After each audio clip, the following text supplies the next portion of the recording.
Mon retour d'Afghanistan, ça s'est passé à Place Laurier à Québec, dans le parking extérieur. Je débarque la voiture, je prends mon petit bonhomme de 3 ans. Il y a quelqu'un un peu plus loin, c'est un troc à gravel, une affaire de même.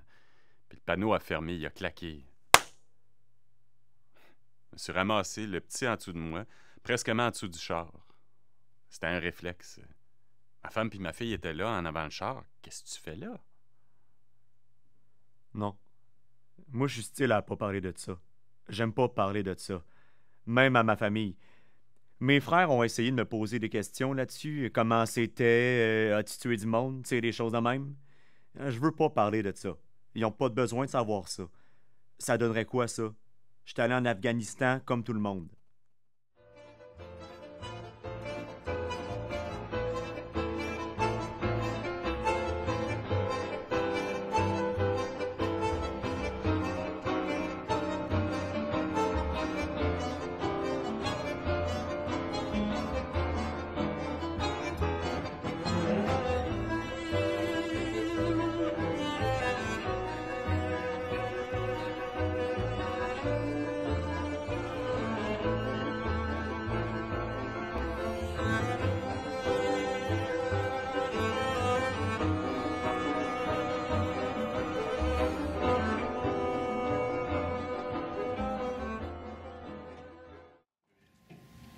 Moi, ce qui me faisait peur, surtout, c'est qu'on a des gens, dans la nouvelle génération, on a des gens qui se sont enrôlés dans la force canadienne pour vivre un high.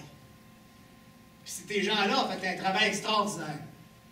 Ils ont probablement utilisé leur arme personnelle, tué des gens. C'est surprenant. Moi, c'est des jeunes de 18, 19, 20 ans qui ont déjà un passé incroyable derrière eux. Tu remets ça dans la société, il faut que ce soit encadré au début, là. Donc, après 2-3 bières, une gang ensemble dans un bar. Oh ouais, j'y retournerai. C'est les risques, ça fait partie des phénomènes de société que chaque société doit vivre, que ce soit les Européens, les Américains, tout le monde dans le même bateau. C'est pour ça que je pense que c'est important qu'on suive nos gens. Moi, je trouve que ton option m'a plu beaucoup. Puis, je reprendrais ce que tu disais comme comédien tout à l'heure. Dans les entretiens, sans doute, comme ça arrive souvent, le sujet, quand il est trop lourd, quand il vient nous chercher, on va passer des banalités. À travers les banalités, les respires, les onomatopées qui vont faire en sorte qu'on vient de passer, il vient de cacher quelque chose. Puis il faut aller le chercher. Puis ça m'a plu. Et je dirais qu'il y a, pour moi, j'ai été attentif à un grand silence, et c'est le silence réel de l'entretien à la toute fin. Il est d'autant plus poignant pour moi et plus significatif qu'il est réel dans la bande, et c'est le silence.